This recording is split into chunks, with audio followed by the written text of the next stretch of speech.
신랑 대신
연합하여 이중하는 증인이 되지 말며 다수를 따라 악을 행하지 말며 송사의 다수를 따라 부당한 증언을 하지 말며 가난한 자의 송사라고 해서 편견되이 두둔하지 말지니라. 내가 만일 내 원수의 길 잃은 소나 나귀를 보거든 반드시 그 사람에게로 돌릴지며 내가 만일 너를 미워하는 자의 나귀가 짐을 싣고 엎드러짐을 보거든 그것을 버려두지 말고 그것을 도와 그 짐을 부릴지니라. 너는 가난한 자의 송사라고 정의를 굳게 하지 말며 거짓 일을 멀리하며 무죄한 자와 의로운 자를 죽이지 말라. 나는 악인을 의롭다 하지 아니하겠노라. 너는 뇌물을 받지 말라. 뇌물은 밝은 자의 눈을 어둡게 하고 의로운 자의 말을 듣게 하느니라. 너는 이방 나그네를 압제하지 말라. 너희가 애굽 땅에서 나그네 되었은즉 나그네의 사정을 아느니라. 아멘. 나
제목은 사회약자보호법이라고 하는 그런 제목을 붙여봤습니다. 사람들이 함께 살아가기 위해서는 정해진 법이 있어야 합니다. 물론 그 법이라고 하는 것은 약한 사람들이 길을 펴고 살아갈 수 있도록 하는 법이어야 될 것입니다. 우리의 삶을 약육강식이 지배하는 동물의 세계에 비유하고 합니다. 약육강식이 지배하는 동물의 세계는 강한 자들만이 살아남아서 힘을 뽐내고 그 힘으로 모든 것을 좌지우지하는 세상을 말합니다. 그것은 힘이 곧 권력이고 자신을 보호할 수 있는 최선의 방법이라고 여기는 삶의 방식입니다.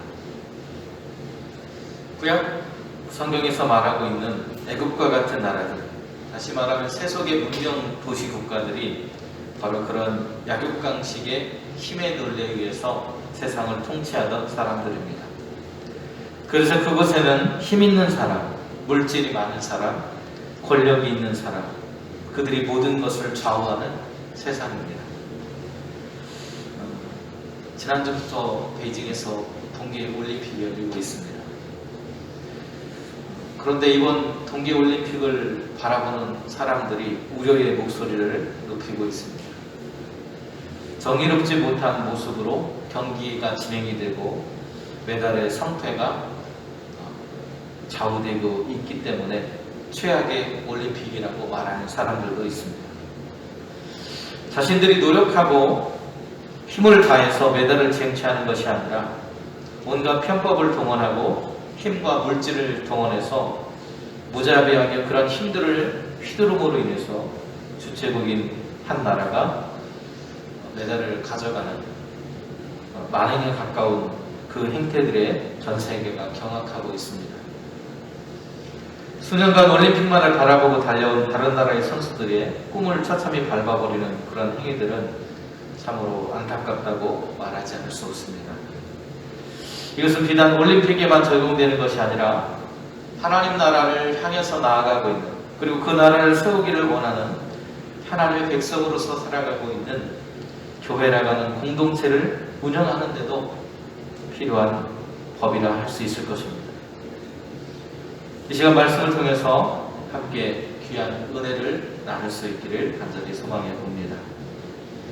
오늘 함께 보실 말씀 주요 선포를 함께 읽어보겠습니다. 4절과 5절입니다. 내가 만일 내 원수의 길 잃은 소나 나귀를 보거든 반드시 그 사람에게로 돌릴지며 내가 만일 너를 미워하는 자의 나귀가 짐을 싣고 엎드러짐을 보거든 그것을 버려두지 말고 그것을 도와 그 짐을 돌릴지니라. 아멘.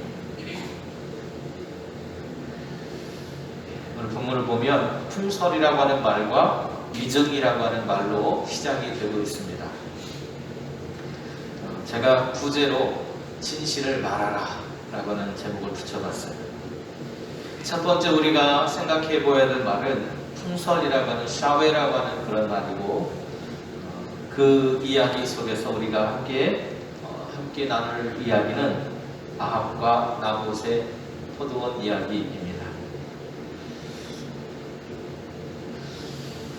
풍설이라고 오늘 본문에 나오고 있는 샤웨라고 하는 그런 단어는 거짓 소문이라고 하는 그런 뜻을 가지고 있습니다. 이런 거짓 소문을 퍼뜨리면서 또 악한 사람과 연합해서 모함하는 위증을 하지 말라는 두 가지의 이야기를 본문이 우리에게 들려주는데요. 이 둘 다 우리에게 들려주는 이야기는 거짓된 것을 말하지 말라는 것입니다. 이스라엘 공동체에 거짓되지 말고 진실할 것을 요구하시는 하나님의 모습을 발견하게 됩니다. 여기 풍설이라고 하는 그런 말과 연결된 그런 이야기들은 당시의 신화라든지 민담이라든지 영웅담과 같은 이야기들이라고 할 수 있을 것입니다. 그리고 이 풍설이라고 하는 말은 일반적으로 사용하는 말이 아니라 우상 숭배와 연결되어 있는 말이라고 할 수 있습니다. 세속의 문명을 자유롭게 전달하기 위해서 권력자들이 우상을 참된 신이라고 가르치는 그런 이야기들이 있었는데 그 이야기들이 바로 신화와 민담과 영웅담과 같은 것들로 되어 있는 것입니다. 우상을 참된 신이라고 가르쳤어요. 그래서 자기들이 섬기고 있는 우상, 자기들이 근간으로 삼고 있는 힘의 논리를 뒷받침해주는 우상 숭배의 그 모습을 참된 신의 모습이라고 사람들에게 가르침으로 인해서 자신들의 그런 권력과 그리고 자신들의 그 정권을 유지하는 데 사용되었던 모습을 볼 수 있습니다.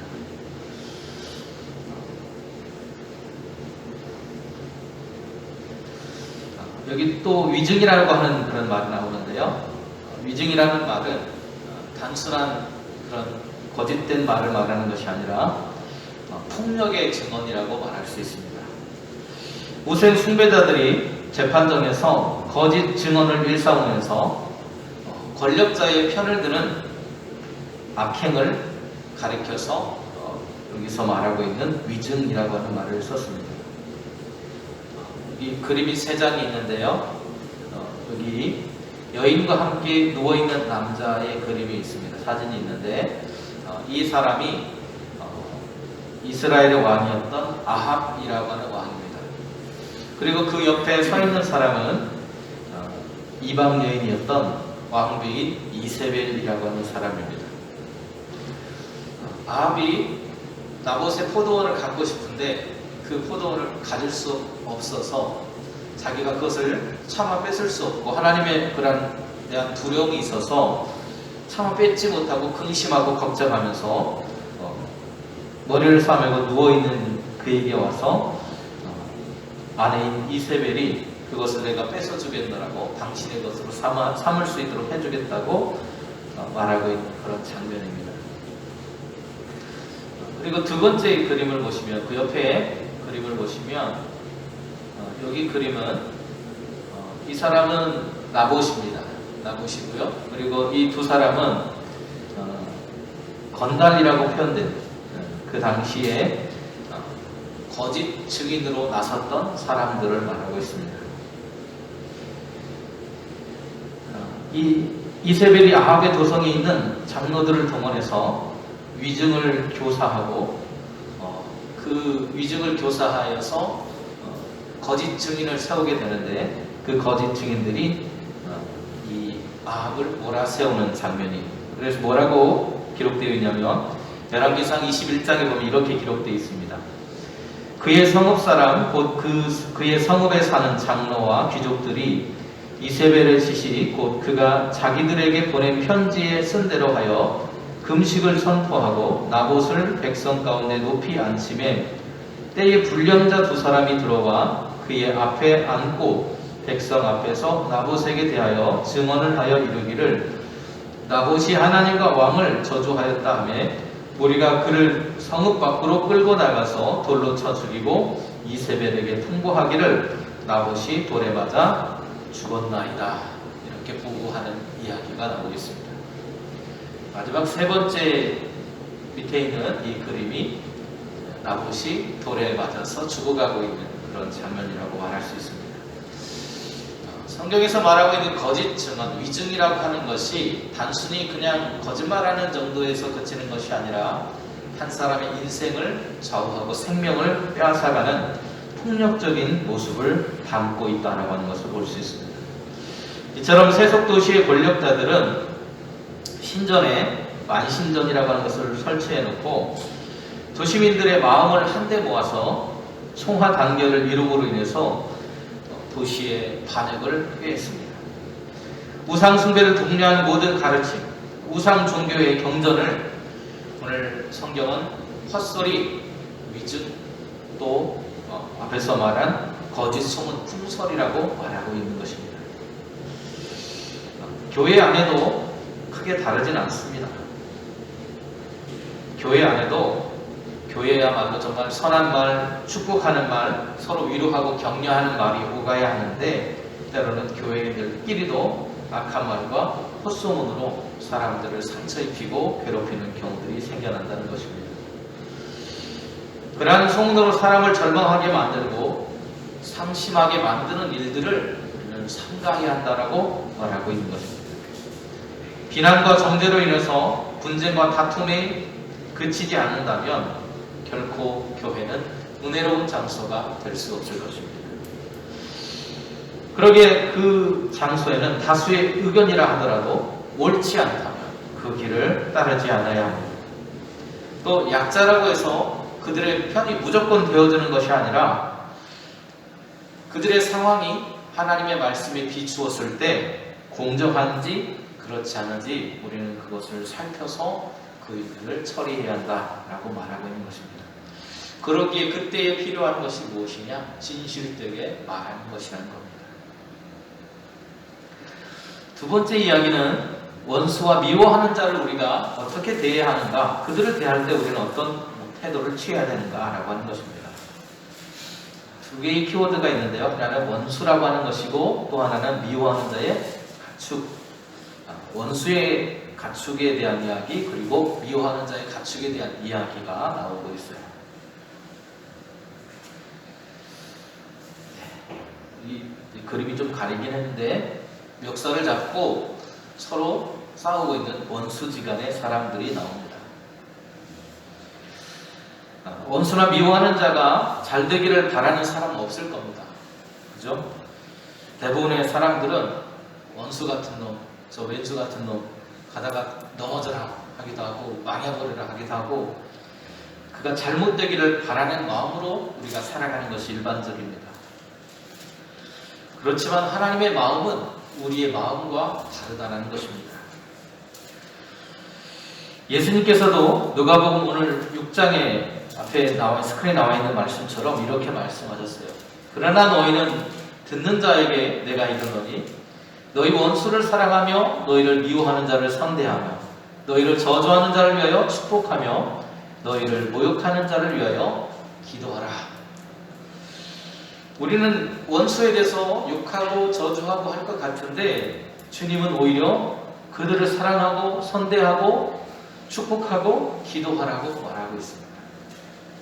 그것이 그리스도인의 태도라는 것입니다. 오늘 본문에도 가축이 나오는데요. 원수의 가축이라도 반드시 돌려주어야 된다. 원수가 가축을 잃어버려서 방황하고 있을 때 길 잃은 소나 나귀가 원래는 원수의 집에 있어야 되겠지만 그들이 밖으로 나가서 길을 잃고 헤매고 있을 때 우리가 해야 할 일은 그 짐승들을 주인에게로 돌려줄 수 있는 마음이 있어야 된다는 겁니다. 왜 이러한 금령을 하나님께서는 이스라엘 백성들에게 주셨을까요? 그것은 원수라 할지라도 평생 원수로 살아가는 것이 아니라 언젠가 그들과 화해할 길을 열어두어야 한다는 것을 말씀하고 있는 것입니다. 하나님의 뜻은 원수를 원수로서 평생 대하는 것이 아니라 원수라도 언젠가는 우리의 사랑의 대상 속에 넣어서 그들도 함께 화목하게 살아가는 공동체의 일원으로 받아들일 수 있는 준비가 되어 있어야 한다는 것을 말하고 있는 겁니다. 또 미워하는 사람의 가축이 사고를 당한 것을 볼 때에도 모른 척해서는 안 된다는 것입니다. 여기 보시면 너무 짐이 무거워서 나귀가 짐을 싣고 가다가 공중에 붕 떠 있죠, 그죠? 넘어져 있는 그런 사진이 마땅히 없어서 이것을 선택을 했습니다. 하지만 넘어져 있거나 이런 어려움을 처해 있는 상황, 그 동물이 어려움을 당하고 있다는 그 상황은 변하지 않을 것 같습니다. 이때에 이러한 상황들을 우리가 외면하고 지나가는 것이 아니라 미운 사람이라도 할지라도 그를 도와서 가축의 생명을 살려주고 그를 도와서 가축이 나귀가 일어설 수 있도록 도와주는 것이 합당하다는 것입니다. 앞에서도 말씀드린 것처럼 원수라도 미운 사람이라도 그와 화해할 길을 열어두는 것이 우리의 삶의 태도이어야 하기 때문에 그렇습니다. 이처럼 화해의 길로 가는 것, 이것이야말로 하나님의 뜻이기에 하나님 나라를 향해서 가고 하나님 나라를 만들어 가겠다라고 하는 하나님 백성으로 우리가 살아가기로 다짐했다면 우리가 해야 할 길은 하나님이 우리에게 주신 말씀의 길을 따라가는 것이라는 겁니다. 성경은 우리에게 이렇게 말해주고 있습니다. 우리에게 원수가 있거나 미워하는 자가 있다면 우리는 이 말씀에 귀를 기울여야 할 것입니다. 예물을 제단에 드리려다가 거기서 내 형제에게 원망 들을 만한 일이 있거든, 원망 들을 만한 일이 있는 것이 생각나거든 예물을 제단 앞에 두고 먼저 가서 화목하고 그 후에 와서 예물을 드리라. 우리가 예배를 드리는 것보다 먼저 되어야 할 것은 형제들과 화해하고 화목하는 것이라고 말하고 있는 겁니다.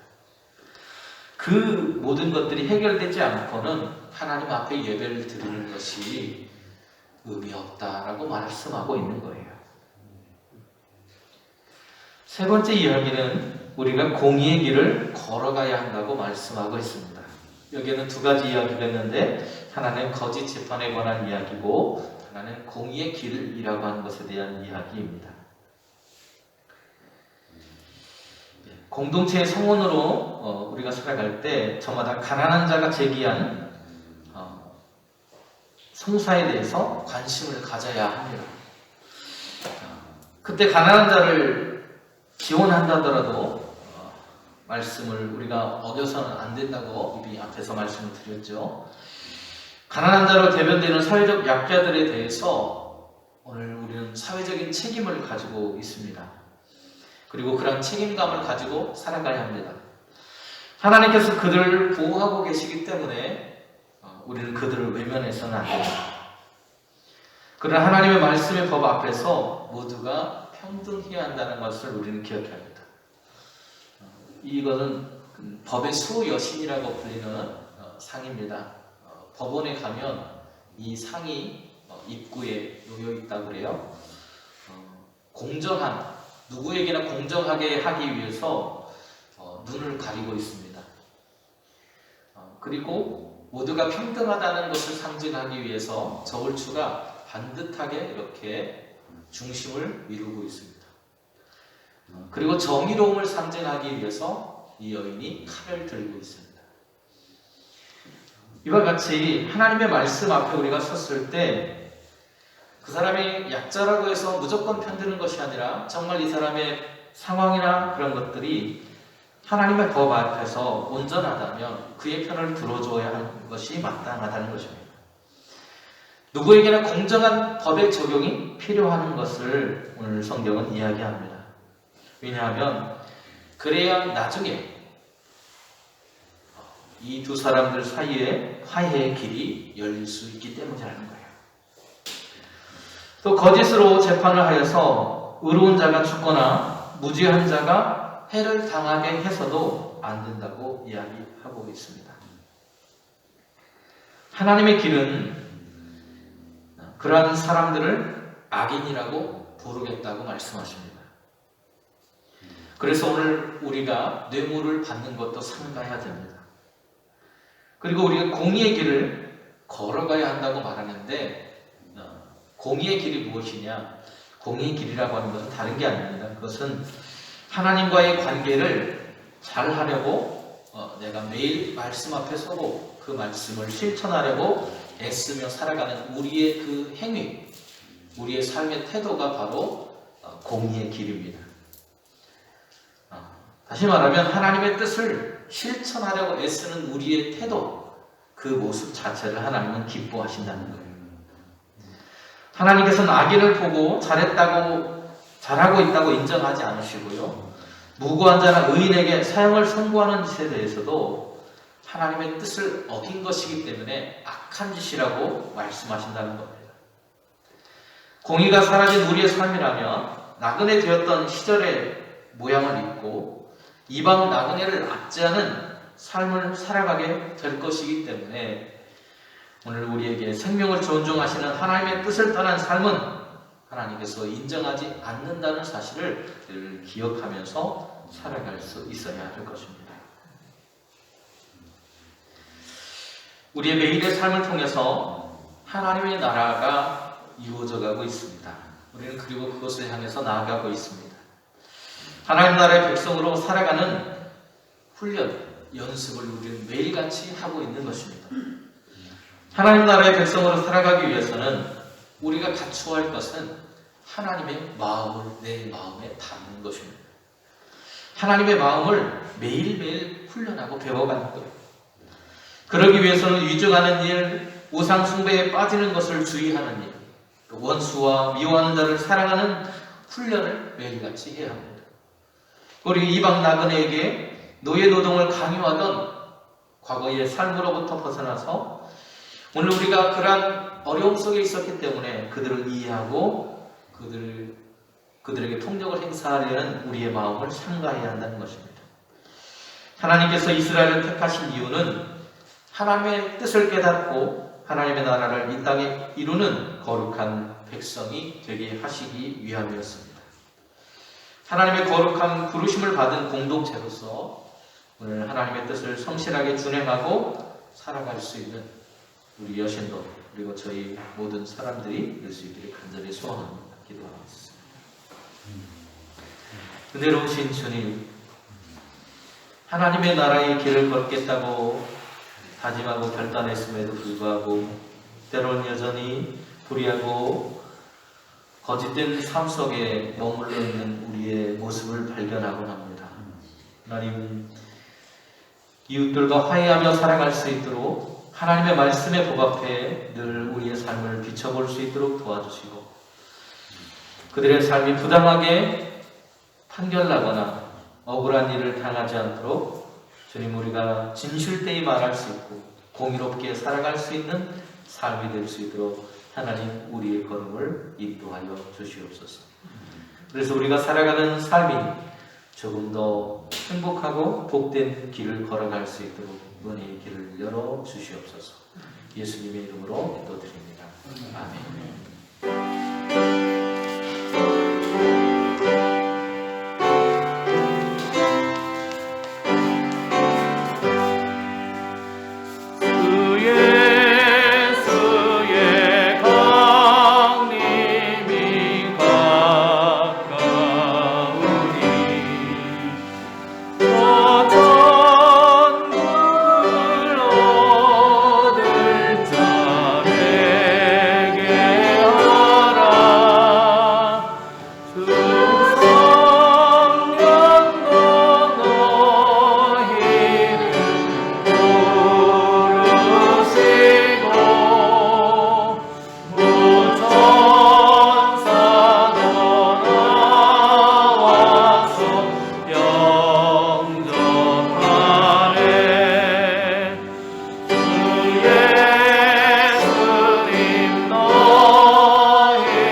이름이 거룩히 여김을 받으시오며 나라의 마음이시며 뜻이 하늘에서 이루어진 것 같이 땅에서도 이루어집니다. 오늘날 우리에게 일용할 양식을 주시옵고 우리가 우리에게 죄 지은 자를 사하여 준 같이 우리 죄를 사하여 주시옵고 우리를 시험하게 하지 마시옵고 다만 악에서 구하옵소서. 내게 나라와